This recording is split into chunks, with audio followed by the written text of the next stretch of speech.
அனைவருக்கும் வணக்கம். இன்னைக்கு வீடியோவில் என்ன பார்க்க போகிறோம் அப்படின்னா, அண்டம் எங்கும் நிறைந்திருக்கக்கூடிய பரம்பொருளான சிவபெருமானுக்கே பாடம் எடுத்த பெருமையுடைய முருகனுக்கு கோவில்கள் இல்லாத ஊரே இந்த தமிழ்நாட்டில் இல்லை அப்படின்னு சொல்லலாங்க. அந்த வகையில் ஆயிரக்கணக்கான கோவில்கள் இருந்தாலும் எல்லாவற்றுக்கும் தலையாக இருப்பது ஞான பலத்திற்காக கோபித்து கொண்டு தன் நாடு தன் மக்கள் அப்படின்னு வந்து அமர்ந்த பழனி ஸ்ரீ தண்டாயுதபாணி கோவிலை சொல்லலாங்க. இந்த பழனி கோவிலுக்கு போனோம் அப்படின்னா எப்படிப்பட்ட தோஷமும் நீங்கி போகும் அப்படின்னு சொல்லலாங்க. அந்த வகையில் 3ஆம் படை வீடான பழனிக்கு நாம் போகும்போது நிறைய விஷயங்களை தெரிஞ்சுட்டு போகிறது நல்லதுங்க. தமிழராய் பிறக்கும் பேர் பெற்ற ஒவ்வொருவரும் கட்டாயம் செல்ல வேண்டிய ஒரு கோவிலாக இந்த பழனியை சொல்கிறாங்க. பழனி பற்றிய சில சுவாரஸ்யமான தகவல்களை தான் நம்ம இந்த வீடியோவில் பார்க்க போகிறோம். இந்த விஷயமெல்லாம் எனக்கு இத்தனை நாள் தெரியாதே அப்படின்னு நினச்சிங்கன்னா மறக்காமல் வீடியோக்கு ஒரு லைக் பண்ணிவிட்டு, மேலும் உங்களுக்கு பழனி தண்டாயுதபாணியை பிடிக்கும் அப்படின்னா பழனி தண்டாயுதபாணிக்கு அரோகரா என்று அந்த முருகப்பெருமானுடைய பெயரை சொல்லிட்டு கீழே கமெண்ட் பாக்ஸில் பதிவிட்டுட்டு வீடியோவை ஸ்கிப் பண்ணாமல் பாருங்கள். நீங்கள் அறுபடை வீடுகளில் எத்தனை படை வீட்டுக்கு போயிருக்கீங்க? இன்னும் நான் இந்த படை வீட்டுக்கு போகவே இல்லை அப்படின்னு நினைக்கிறீங்களா? கண்டிப்பாக நீங்கள் வேண்டிக் கொள்ளுங்கள். அது எந்த படை வீடு அப்படிங்கிறதையும் கமெண்ட் பாக்ஸில் பதிவிட்டுட்டு வீடியோவை பாருங்கள். நீங்கள் இன்னும் உற்சாகம் டிவி சேனலை சப்ஸ்கிரைப் பண்ணாமல் இருந்தால் சப்ஸ்கிரைப் பண்ணிக்கோங்க. கூடவே இருக்க பெல் ஐக்கானை மறக்காமல் கிளிக் பண்ணிடுங்க. வாங்க வீடியோக்குள்ளே போகலாம். உங்களுக்கு ஜோதிட ரீதியாக பலன்களை முழுமையாக தெரிந்து கொள்ளணும், நல்ல தெளிவான ஒரு விளக்கம் வேணும். அதே போல் பரிகார பலன்கள் சொன்னால் கண்டிப்பாக என் வாழ்க்கையில் இருக்கக்கூடிய பிரச்சனைக்கு தீர்வு கிடைக்கும் அப்படின்லாம் நினைக்கிறீங்களா? இந்த வீடியோவுக்கு கீழே டிஸ்கிரிப்ஷனில் வராகி அம்மன் ஜோதிட நிலையத்தின் தொலைபேசி எண் கொடுத்துருக்கேன். அந்த எண்ணுக்கு தொடர்பு கொண்டு பேசி பாருங்கள். கண்டிப்பாக உங்கள் வாழ்க்கையில் இருக்கக்கூடிய எல்லா பிரச்சனைகளுக்கும் சரியான தீர்வு கிடைக்கும். பிரபலமாக எல்லாராலையும் அறியப்படக்கூடிய கதைப்படி நாரத முனிவர் கைலாய மலைக்கு சென்று சிவன் கிட்ட தனக்கு கிடைத்த ஒரு ஞான பழத்தை கொடுப்பாரு. இது நம்ம படத்துல எல்லாம் பார்த்துருப்போம். இந்த பழத்தை பார்க்கும்போது பிள்ளைங்க 2 பேரும் எனக்கு வேணும் உனக்கு வேணும் அப்படின்னு கேட்பாங்க. அதற்கு முடிவெடுத்த சிவபெருமான் விநாயகர் மற்றும் முருகனை அழைத்து, யார் முதல்ல இந்த உலகத்தை 3 முறை சுற்றி வரீங்களோ அவங்களுக்கே இந்த ஞானப்பழம் அப்படின்னு சொல்லுவார். இதை கேட்டதும் முருகன் தன்னுடைய மயில் வாகனத்தில் ஏறி உலக சுற்றி வர போவார்.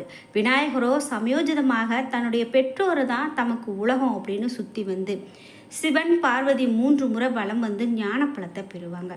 உலக சுற்றி வந்த முருகன் இது கண்டு கடும் கோபத்தில் இருப்பார்.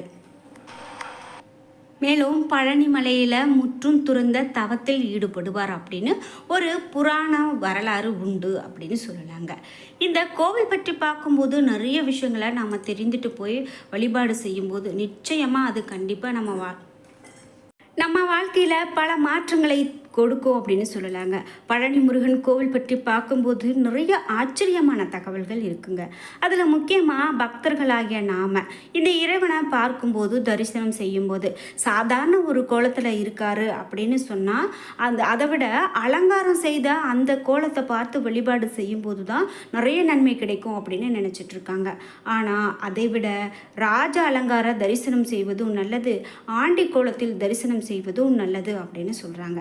திருமணத்துக்கு வரன் பார்த்துட்டு இருக்கீங்க அப்படின்னு சொன்னால், திருமணம் நிச்சயம் ஆகிட்டது அப்படின்னு சொன்னால் பத்திரிக்கை கொடுக்கவும் ராஜ அலங்கார தரிசனம் செய்கிறது நல்லது. இதே போல் புதுமனை புகுவது, விற்பது, வீடு வாங்குவது, கட்டுவது, கிரகப்பிரவேசம் இது போன்ற விஷயமெல்லாம் செய்கிறோம் அப்படின்னா நல்ல நிகழ்வுகள் நமக்கு நடக்குது அப்படின்னு சொன்னால் அந்த இறைவனை ஆசீர்வாதம் கிடைக்க ராஜ அலங்கார கோலத்தில் தரிசனம் செய்துட்டு வர்றது நல்லதுங்க. மனிதனால் முடியாத ஒரு சில விஷயங்களுக்கு இந்த உலகத்தில் இருக்கு. அதாவது உயிருக்கு போராடி கொண்டிருக்கக்கூடிய உறவுகளை காப்பாற்றக்கூடிய எண்ணத்திலோ, சரியான முடிவு எடுக்க முடியாம தடுமாற்றமா இருக்கக்கூடிய நேரத்திலோ ஆண்டி கோலத்தில் இருக்கக்கூடிய முருகப்பெருமான தரிசனம் செய்து வர்றது மிக பெரும் நல்லது அப்படின்னு சொல்றாங்க. நாம முன்பு பார்த்தது போல திருமணம் கைகூடணும், வீடு கட்டணும், வாங்கணும், இது போன்ற விஷயங்களுக்கு ராஜ அலங்கார கோலம் ரொம்பவே சிறப்பு அப்படின்னும். அதே போல நாம மனிதனால முடியாது, இது மனிதனால முடியக்கூடிய விஷயம், மனிதனால முடியாது, அந்த இறைவன் தான் காப்பாற்றணும் அப்படின்னு இருக்கக்கூடிய சூழ்நிலையில் ஆண்டிக்கோல முருகனை தரிசனம் செய்து வரலாங்க. ஆண்டிக்கோலத்தை பெரும்பாலும் முற்றும் துறந்த ஞானிகளும் ரிஷிகளும் சித்தர்களும் வழிபாடு செய்வாங்க. மேலும் குடும்ப நிலையை கடந்து வாழ்கிறவங்களும் இந்த கோலத்தை தரிசனம் செய்து போராடுவாங்க அப்படின்னு சொல்லலாம். மிகுந்த சக்தி வாய்ந்த இந்த ஆண்டிக்கோள தரிசனம் செய்வது மகத்துவமான பலனை கொடுக்கக்கூடியது அப்படின்னு சொல்லலாம். ஆண்டி குளத்தில் பழனி முருகனை தரிசனம் செய்தால் முற்றும் துறக்க வேண்டி இருக்கும் என்பதெல்லாம் மெய் கிடையாது. ஞான காரகனான இருக்கக்கூடிய இந்த முருகப்பெருமான் நமக்கு வீரத்தையும் தைரியத்தையும் ஞானத்தையும் கொடுக்கக்கூடியவர். முருகனுக்கு செவ்வாய் கிரகமும் குரு பகவானும் இருக்காங்க. தீராத வழக்குகள் தீரவும் தீராத நோய்கள் விலகவும் தீர்ப்புகள் சாதகமாகவும் வழக்குகளில் நம்ம பக்கம் நியாயம் கிடைக்கவும் போராடி கொண்டிருக்கிறவங்க முருகனை ஆண்டி குளத்தில் தரிசனம் செய்து வழிபாடு செய்தாங்க அப்படின்னா நல்லது. நிறைய பேருடைய வாழ்க்கையில் இந்த பிரச்சனைகள்லாம் இருக்குங்க. எனக்கு இந்த விஷயத்துலேருந்து நான் விடுபடணும், ஆனால் அது என்னால் முடியல அப்படின்னு கவலைப்பட்டுட்டு இருக்கவங்க முருகப்பெருமான ஆண்டி கோலத்தில் வழிபாடு செய்கிறது ரொம்ப நல்லது.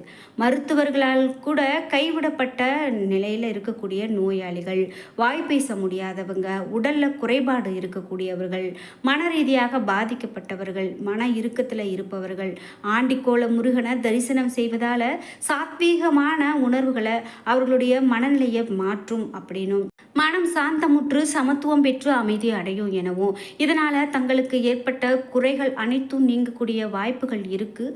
அதிகம் இந்த வாய்ப்புகளை பெறுவாங்க அப்படின்னு சொல்லலாங்க. இதனால தான் ராஜ அலங்காரத்தை காட்டிலும் ஆண்டிக்கோலம் மிகவும் விசேஷமான பலனை கொடுக்கக்கூடியது. அனைத்தையும் துறந்தவர்கள் மட்டுமல்ல, உண்மையான பக்தியுடனும் ஆத்மார்த்தமான ஆத்ம ஞானத்துடனும் முருகனை மனதார வழிபாடு செய்தோம் அப்படின்னா அது யாராக இருந்தாலும் அதற்கு உரிய பலனை முருகப்பெருமான் நமக்கு கொடுப்பார் அப்படின்னு சொன்னால் அது மிகையாகாதுங்க. அந்த வகையில் முருகப்பெருமானை வழிபடுவது மிக மிக நல்லது. அறுபடை வீடுகளில் இந்த முருகப்பெருமானுடைய படை வீட்டிற்கு நாம் சென்று வழிபடும் போது பழனி ஊருக்குள்ளே அமைந்திருக்கக்கூடிய திரு ஆவணன்குடி அப்படின்னு சொல்வது தான் உண்மையான படை வீடு. இருந்தாலும் பழனி மலை மீது அமைந்திருக்கக்கூடிய தண்டாயுதபாணி கோவிலை பக்தர்கள் படை வீடாக கருதி வழிபாடு செய்கிறோம். ஆனால் பழனி சென்று முழு பலனையும் பெற வேண்டும் அப்படின்னு முதல்ல நினைக்கிறவங்க ஊருக்குள்ளே சென்று அங்கே இருக்கக்கூடிய திரு ஆவினன்குடி தலத்திற்கு அருகில் இருக்கக்கூடிய இடும்பன் மலைக்கு சென்று வழிபட்ட பிறகு பழனி மலை மீது இருக்கக்கூடிய தண்டாயுதபாணி முருகனை வழிபாடு செய்வது ரொம்பவே நல்லது. அதிசயங்கள் பல நிறைந்த இந்த பழனி மலை என அருணகிரிநாதர் திருப்புகழில் பாடியிருக்கிறாரு.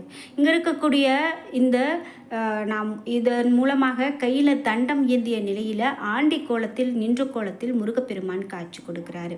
இங்கே இருக்கக்கூடிய முருகனுடைய சிலை அப்படின்னு பார்த்தீங்கன்னா போகரால் செய்யப்பட்டது. இது நம்ம எல்லோருக்குமே தெரியும். நவபாஷாணத்தால் ஆன இந்த சிலையில் பட்டு பெறப்படக்கூடிய பிரசாதங்கள் அனைத்துமே பல விதமான நோய்களை தீர்க்கக்கூடிய அதிசயம் பெற்றிருக்கிறது. அதாவது அவருடைய அந்த உருவத்தில் பட்டு நமக்கு கிடைக்கக்கூடிய அந்த பிரசாதமே மிக பெரும் மருந்தாக இருக்கக்கூடிய அதிசயமாக இருக்குது. மலை மீது போகர் சித்தருக்கு ஜீவ சமாதி இருக்குங்க. இந்த பழனி மலை பற்றி அனைவரும் அறிந்த ரகசியம்தான். ஆனால் பழனி முருகன் கோவில் தங்கத்தேர் உருவான சுவாரஸ்யமான கதை அப்படின்னு கேட்டிங்கன்னா மிகவும் ஒரு ஆச்சரியத்தை கொடுக்கும். அது என்ன அப்படின்னு பார்க்கும்போது முக்கியமான வழிபாடு அப்படின்னு பார்த்தீங்கன்னா இந்த தங்கத்தேர் வழிபாடு. முதல்ல பழனிமலை கோவிலில் தான் தங்க ரதம் அமைக்கப்பட்டிருக்கு. அதற்கு பிறகு தான் திருச்செந்தூர், திருத்தணி உள்ளிட்ட மற்ற முருகன் கோவில்களில் இந்த தங்கத்தேரும் அமைக்கப்பட்டிருக்கு. தங்கத்தேர் பவனி உற்சவமும் நடத்தப்பட்டிருக்கு. முருகனை மனதார நம்பி வழிபடக்கூடிய பக்தர்களுக்கு முருகன் எப்படி அருள் செய்வார் என்பதற்கு மிகப்பெரிய சாட்சியாக இன்னைக்கும் இருப்பது இந்த பழனியில் இருக்கக்கூடிய தங்கத்தேர் அப்படின்னு சொல்லலாம்.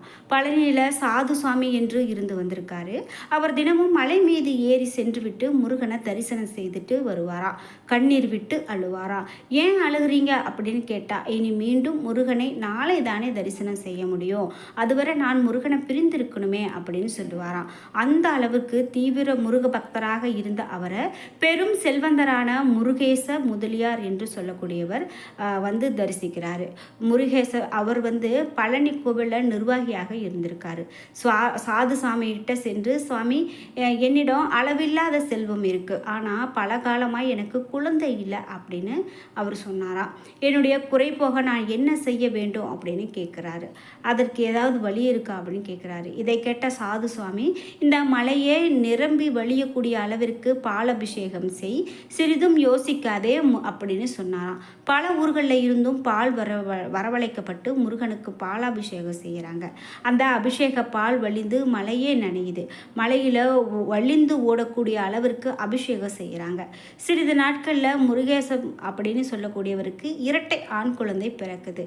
அதே போல் பக்தி, உணர்ச்சி இவையெல்லாம் பெருக்கில் பழனிமலைக்கு ஓடி வந்த அந்த முருகேசன் சாது சுவாமி காலில் விழுந்து, சுவாமி நான் ஒன்று கேட்டேன், ஆனால் எனக்கு 2 கொடுத்து விட்டீங்க அப்படின்னு சொல்லி, அதாவது ஒரு குழந்தை கேட்டேன், எனக்கு 2 குழந்தை கிடைத்திருக்கிறது அப்படின்னு சொல்லி ரொம்பவே ஒரு மகிழ்ச்சி வெள்ளத்தில் அழுகிறாரு.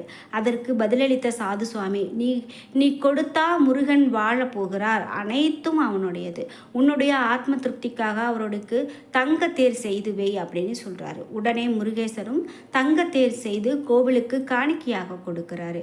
அவர் அன்னைக்கு காணிக்கையாக கொடுத்த அந்த தங்கத்தேர் இன்னைக்கும் இருக்கு அப்படின்னு சொல்லலாம். அதே போல இன்றும் பழனிமலையில பவனி வந்து கொண்டிருக்கு. குழந்தை இல்லாதவங்க பழனி முருகனை வேண்டிக் கொண்டு குழந்தை பிறந்தவுடன் இங்கு வந்து தங்கத்தேர் இழுப்பது இன்னைக்கும் முக்கியமாக பார்க்கப்படுது. இப்படி பல சிறப்புகளை இந்த பழனி ஆண்டவர் கொண்டிருக்கிறார் அப்படின்னு சொல்லலாம். என்ன நண்பர்களே, வீடியோ பிடிச்சிருந்தா லைக் பண்ணுங்க, ஷேர் பண்ணுங்க, கமெண்ட் பண்ணுங்க. நீங்க இன்னும் உற்சாகம் டிவி சேனலை சப்ஸ்கிரைப் பண்ணாமல் இருந்தால் சப்ஸ்கிரைப் பண்ணிக்கோங்க. நன்றி வியூவர்ஸ்.